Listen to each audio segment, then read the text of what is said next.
What's up, everybody, and appreciate you guys joining us for a special edition of the Recruiting Roundup. This is our first basketball-only edition. Really excited to be joined by one of the best in the business. Obviously, you saw him covering Jalen Green and just about every top prospect and really every prospect there is in the country, and that's Rivals national basketball analyst, Corey Evans. He's going to join us. We're going to talk Kuminga. We're going to talk Auburn and the transfers with this last spot. We're going to talk SEC. We're going to talk a little 2022 recruiting as well. So, again, you guys strap up. This is going to be a good one. Going to be some jam-packed information really about the basketball side of recruiting and where Auburn stands right now. And Corey's one of the top guys in the business. And we're really excited to have him joining us. So, again, thank you guys for joining the show. This is Jboy, and let's get it.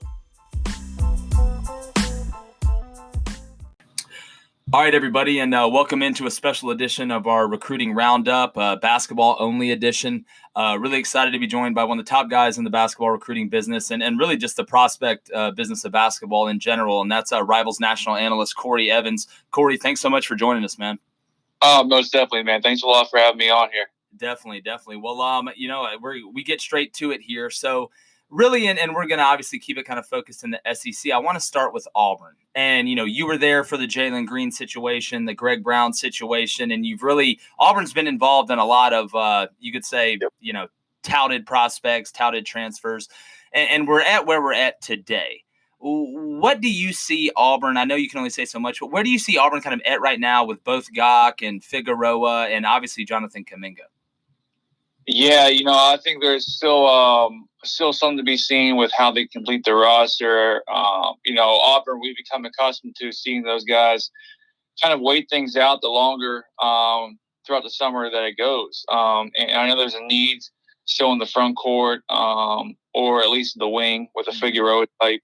Dylan Cardwell was a giant addition a few weeks ago because it was that massive need down low, with Austin Wiley graduating, Baba Tune's going to be a solid piece in due time. But Cardwell was really that final emphasis front court. How they go about replenishing the wing core remains to be seen for now.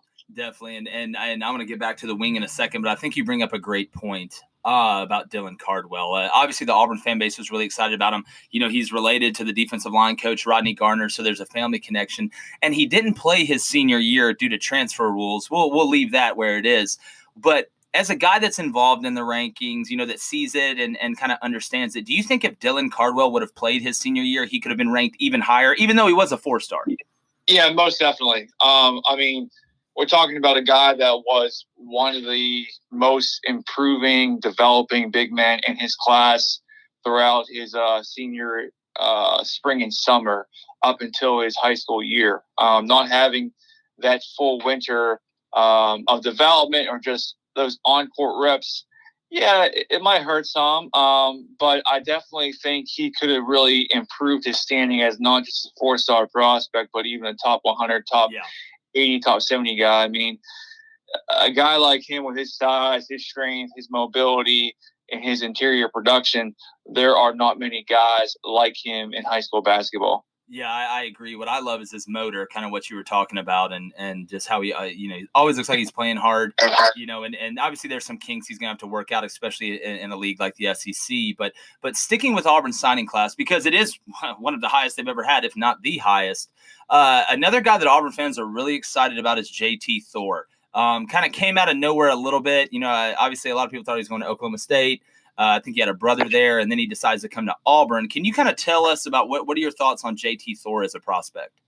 Yeah, that was definitely coming in the last second and stealing one away from Oklahoma State. But either way, tremendous recruiting win for Bruce Pearl once again. JT Thor is the epitome of a new age 4-man, 6'9", 6'10", long, lanky, slender, has to get stronger. But the versatility that he possesses offensively, defensively, he has instincts. He can move laterally well. The upside is tremendous. It's a matter of how consistent and how productive can he be in college. With his ceiling is his best basketball even beyond the college level. Yeah, that's a great point. But either way, he's someone you definitely want to have on your roster. Yeah, without a doubt. Obviously, that length and mobility. And I think you made a great point about his strength, because if you do watch his film, he does look a little light in the legs sometimes, especially on defense. Yep. Struggles to kind of stay, in his stance defensively. I mean, to be honest with you, I'm not 6'9", so it's really, I really have no room to talk. But I think that's a part of his game, that strength and conditioning is going to be huge for him. And now going back to the wing, Corey, obviously everybody wants to know where Jonathan Kuminga is going. And you have way better sources than me and on the basketball side. And the guy that I usually talk to that's pretty consistent says he thinks it's Texas Tech or the G League if he reclassifies right now. What can you tell us? I know you probably can't say everything, but what can you tell us right now where it stands? Yeah, he's a Final Five, a Final Four for schools, which includes Duke, Kentucky, Auburn, Texas Tech, and then also the G League. I don't really see Duke and Kentucky being legitimate landing spots for him, which means it's more of a three-way battle between Auburn, Texas Tech, and the G League. The more this all plays out, the more comfortable I feel in saying that he won't play second half college basketball. I agree with you. And that definitely changed, but I think it's whether it's the G League, whether it's over in New York, whether it's Australia. Yeah. John Kuminga is, from a talent-based perspective for the viewers at home, he's arguably the top prospect in all of high school basketball. He's up there with Kay Cunningham, Jalen Green, Amani Bates, Mikey Williams, all those guys. Kuminga's the real deal. But I would say right now it's the professional ranks above all else. I agree. And he's a guy that, and you can correct me if I'm wrong, that I think's in that Jalen Green category where they probably won't spare any expense. Yes. So that would definitely line up appropriately. Now, Corey, kind of on that, man, and again, as a guy that's so involved as you are, and kind of on both sides, projecting guys for college and then projecting guys, for the NBA. My question to you is, how we already see the effects of the G League, but how do you feel like, is there any way the NCAA can combat that other than just letting the kids get endorsements? No, pretty much that's about it. I think I don't think this is the end-all, be-all also for the NBA. I think Adam Silver, for all those that have kind of been keeping tabs on the process, he's more about the one-and-done being gone entirely. And this would be the bridge to getting that done. In the meantime, the NCAA, it might just be, putting all aside and trying to come up with some sort of marriage between the G League and the NCAA. Yeah.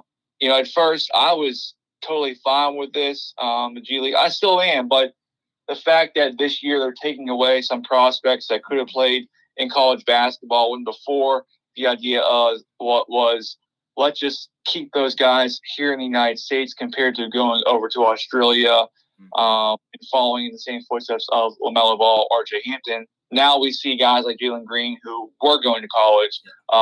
Deshaun Nix was signed for UCLA. There really is no way to fight off G League. It just more depends on, is the G League going after them, and to what is the emphasis that the prospect puts on going to college compared to starting their clock on the professional realm. It's starting to compare, and I played baseball in college, but it's starting to kind of compare to the decision you have to make if you're a guy that may get drafted out of high school for professional baseball. It's kind of getting in that realm, having both those options. But, kind of getting away from that, because, again, that's a really loaded question too. Going back to the SEC, what it looks like from my vantage point, and I kind of see it in recruiting, I see it on the court, is there really seems to be an emphasis within the SEC conference to be dominant in college basketball. And it seems to me that there's been 4 or 5 teams kind of elevate themselves, especially in the past 5 years, being, you could say South Carolina, but you say South Carolina, Auburn, Tennessee, LSU, obviously Kentucky's Kentucky. And, I'm sure I'm forgetting somebody, Florida possibly, but where do you kind of see the SEC right now? And do you think it's going to turn into a top-heavy league eventually? Yeah, I think it's more about they're now having recruiting success. Now it's a matter of the production, because we saw for however long it was always Florida, Kentucky, Florida, Kentucky, Florida, Kentucky, and those 2 schools are still atop. But now we're seeing the Auburns, we're seeing the LSU's, we're seeing the Tennessees, And then, the upstarts at Alabama, at Arkansas, Mm-hmm. at Texas A&M. Georgia didn't get done on the playing floor, but they still might have the number 1 draft pick this year in Anthony Edwards. So I definitely think there is a chasm there with, a separation, a gap there between the upper half and the lower half. But I think compared to prior years where the upper half was 2 teams and now we have 6, 7, 8 teams, there is great depth, I think, moving forward. Yeah, I think that's a great answer. I think you hit the nail on the head, and really kind of, looking at the recruiting side of it. I mean, again, and I followed it, man. I'm a guy that's followed basketball recruiting for a long time. We were talking about kind of, Auburn's name popping up for these transfers.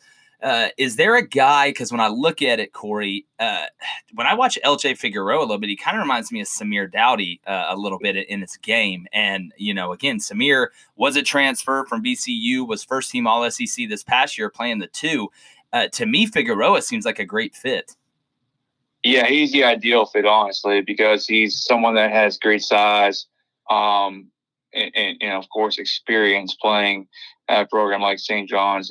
His game is super mature. He's someone that is a very, very reliable jump shooter, but also a solid rebounder and passer. So, he can play the 2, 3, or the 4 for you, just like you talked about with Doty. So, and he's going to come to a program like Auburn where, he's ready to go from the start. Yeah. Do you feel like Auburn's in it pretty heavy with him? I know the Gach. I just, from what I've heard, I don't think Auburn's really in it with him. I think he's going to stay up north. But have you heard anything on Figueroa?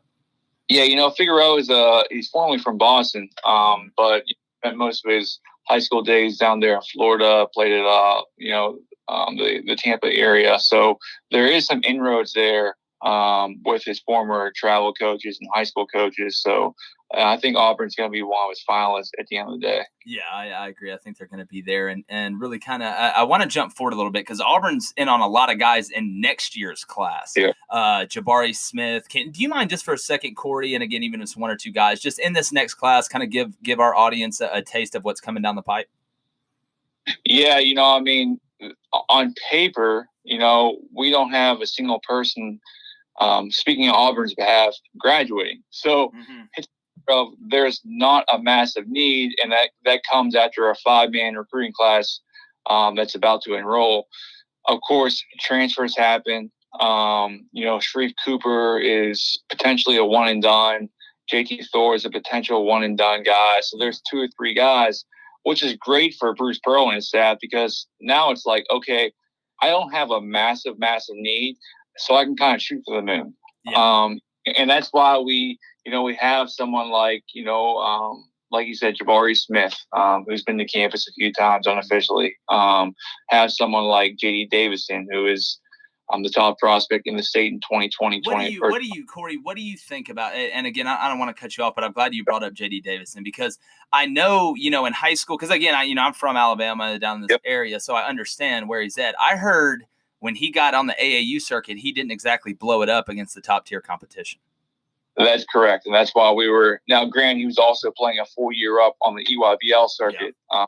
And they were a very, very successful group too. So it was more of a collection compared to just 1 or 2 guys.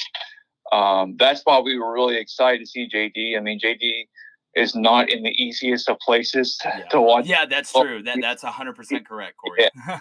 He's in a little small town with I think like one stoplight or something like that.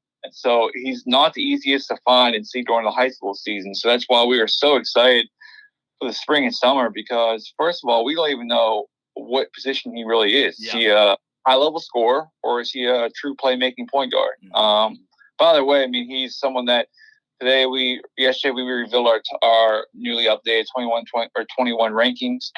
Davison's a 5-star prospect, top 15 in America. Yeah. He's as good as it gets really at the guard spot, I think, in high school basketball. So interesting to see what he does there. Does he stay in the state? Is it Alabama? Is it Auburn? Memphis was also heavily involved there. LSU, Florida State. Mississippi State is all over the place. But I would say for now, the in-state programs, Alabama, Auburn, are the 2 to watch there. Definitely. And I appreciate that. And really kind of winding it down. You brought up Memphis, obviously, and Corey, I swear, I can't remember if it was a tweet I saw from you a while ago talking about there may be some trouble at Memphis with Mike Miller. Not, anything bad, but, maybe he wasn't loving it there. Well, it came out today that he's leaving Memphis. And again, if that's not you, I'm sorry. But one of you guys was on it from the start. So I want to give credit where credit is due. What's kind of your feeling on that? Because I know Mike is a huge recruiting piece for that staff. Yeah. I don't want to. Oh, yeah. And again, I know it's just. I don't want to disrespect everyone else on staff there at Memphis, but, Mike is, as a whole, he's one of the top 2 or 3 assistant coaches in all of America, all college basketball. And, we don't really see many guys that kind of step from the college rank or from the NBA ranks to the college ranks and see success, find success. But, Mike is the definition of a grinder. He's going to work his butt off on the recruiting trail. He's a great player development coach. He was responsible for the defensive side of the floor at Memphis, and they were one of the top 25 defensive teams in America last year. It's a hole to Penny Hardaway has to fill it. But, it is Penny Hardaway. It is Memphis basketball. It's a reputable national brand. It's not going to be difficult to replace him in regards to finding potential names. But losing Mike and what he did with helping bring, guys like Precious Achua, Boogie Ellis, Lester Quinones, it definitely is a massive void that will be left over at Memphis. Definitely. And like I said, I agree with you 100%. And you guys were out in front of this from the start. But last question before I let you go, Corey, and I try and ask all the basketball guys I get on here about this. Can you just for a second talk about just the difference that Bruce Pearl has made at Auburn since he got there till now, from your perspective as a guy that follows the top prospects, that knows who really has the juice? Can you just kind of talk about that transition and where it is now? Yeah, he's taken that program into a different stratosphere. It's and the thing is, there really is no weak point to what Bruce Pearl does. Whether it's on the floor, off the floor, his camaraderie and chemistry with his players and staff, his ability to recruit X and O wise. Winning on the highest of platforms. It's hard to really knock what Bruce has done since overtaking that program. It's no longer just a football first school. It still might be for those down that way, but nationally on the basketball side, it's not just a landing spot for the top regional prospects, but also a landing spot for the top prospects nationally. We're talking about being involved with the number 1 player in 2021, Jonathan Kuminga. In a guy like JT Thor 5, 6, 7, 8 years ago, that recruiting win is reverberating throughout the program for months, and now it's like great. So we're consistently depending upon Auburn or expecting for them to enroll top 10, top 15 recruiting classes where 5, 6, 7, 8 years ago, a top 15 recruiting class in basketball at Auburn is not spoken. Yeah, right? it would have been covered in toilet paper from city limit sign to city limit sign. No doubt. I agree entirely. Well, Corey, man, number one, I appreciate what you do. I appreciate you coming on. I appreciate you giving our audience a perspective from a guy that can see the whole thing, that's super plugged in, man. I know you're a busy guy. I'd love to have you back on here down the road at some point as we get closer and kind of this recruiting stuff, divvies out, man. But again, really appreciate you coming on the show, and I think you do a hell of a job, man. I really appreciate that, man. Look forward to that as well. All right, Corey. Well, that's Corey Evans, national basketball analyst for Rivals.com. Y'all go find him. Corey, can you drop your Twitter handle here so people can go find you? Yeah, definitely. Corey Evans _10. Corey Evans _10. That's easy. All right, man. Well, Corey, I really appreciate you, brother. I appreciate you having me on here. All right, buddy. Talk to you soon. All right, guys. Well, that was Corey Evans. And again, you can see he's a guy that, can see the architecture of where Auburn has been, where the SEC has been really, and, where it is now. And again, I thought he had some really good insight on Kuminga. It's the same thing, that we've been hearing.